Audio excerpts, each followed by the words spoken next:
सैया सैया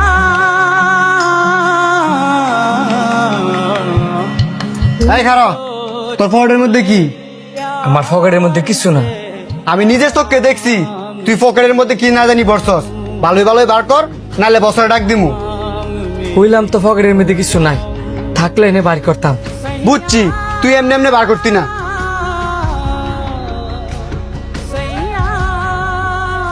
তুই যদি পকেটের ভিতরে কিছু না বইরে তাহস, তাহলে এটা ইচ্ছে করতে। কাস্টমাররা খাওয়ার পরে এটা বেশি হয়েছিল, এই কারণে এটা আমি ফুলের তিনও করে পকেটে লই লিছি। বেশি হয়েছিল না? দাঁড়া, তোরা দেখতেছি। বস, এন আপনার রেস্টুরেন্টে চুর ধরা পড়ছে। কই কে সুর? স্যার, হ্যাঁ, কাস্টমারের খাবার চুরি করছে। কিরে, তোরা তো বিশ্বাস করে রেস্টুরেন্টে জায়গা দিয়েছিলাম, তুই কাস্টমারের খাবার চুরি করছস? তোরে আমার প্রথমে সন্দেহ ছিল, আমার যে কোন ফাফে ধরছে। আমি শাওনের কথা হই না, তোরে আমি রেস্টুরেন্টে জায়গা দিচ্ছি, তোরা আমি আর কিন্তু কইতাম না, আমি শাওনের আনাইতেছি। তুই যাই না শুন না কিভাবে একটা সুরের আমার রেস্টুরেন্টে চাকরি দিতে কইলি? কিরে, তোর তো আমি বালা জানতাম, তুই এই কাম করতে গেলি কে রে? অনেকে আর মুখে কথা বেরিব। ফৈন্নি মানুষগুলো এমন, খাবার দেখলে আপাপ্পে করে, লুট সামলাইতে পারে না। দেখ, আর ফ্যামিলিটা অনেক গরিব, সামান্য একটা ফ্রাইডে চুরি করছে, বাদ দে। তুই কেমনে কোচ বাদ দিতাম? আজকে না হয় হ্যাঁ একটা ফ্রাই চুরি করছে, 2 দিন পরে যদি হ্যাঁ আমার কাছে টিয়া চুরি করে, তখন তুই কি জবাব দিবি? তোর লাগে আমার এতগুলো কথা শুনুন লাগতেছে। তুই কামটা কেড়ে করছিস কসে? সামান্য একটা ফ্রাইয়ের লুট সামলাইতে পারছিস না? ভাই বিশ্বাস করেন, এই ফ্রাইটা আমি চুরি করি নাই। কাস্টমারের 4টা ফ্রাই লইছে,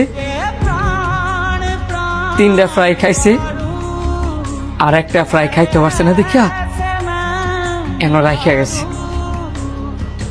পরে এই ফ্রাইটা আমি পকেটে লয়ে লিছি, আর এই ফ্রাইটা দিয়ে এমনি তো ফালাই দিল।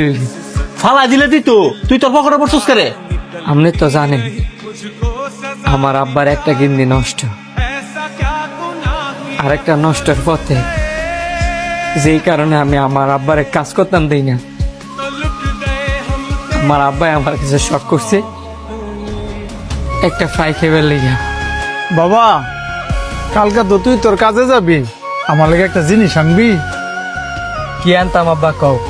যদি সাধ্যের ভিতরে থাকে অবশ্যই আনবো। তুই তো অনেক বড় হোটেলে চাকরি লিছস, তগ হোটেলের মধ্যে ভাজা মুরগি আছে না, আমার লাগে ভাজা মুরগি আনিস। আমার না অনেক মন চাইতেছে খাইতাম বাবা। ঠিক আছে আব্বা, কালকে আওয়ার সময় তোমার লাগে লইম।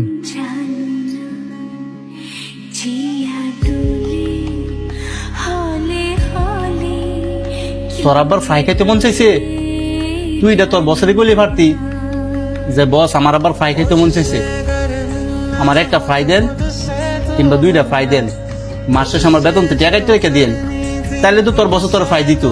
কইলাম বলি যখন এনে দেখছি ফ্রাইডে ফিরে আছে, তখন আমার বাপের কথা মনে পড়ে গেছে। ওরে ভাবলাম এই ফ্রাইডে তো ফালাই দিব, নষ্ট করার কি দরকার। তাই আমি ফুলি তিন করে পকেটের মধ্যে লয়ে লিছি। ভাই, আমি না যাই না তোমার অনেকগুলো কথা শোনালাইছি, আমি সত্যি অনেক দুঃখিত। তোমার বাপে ফ্রাই খাইবো না? এখন তোর আর বাপের লাগিয়া 10টা ফ্রাই পার্সেল করতে কো। বস, আপনার অনেক অনেক ধন্যবাদ। ধন্যবাদ দেওয়ার কিছু নাই, কারণ আমার বাপ নাই। বাপের মর্মটা যে কি এটা আমি হারে হারে বুঝি।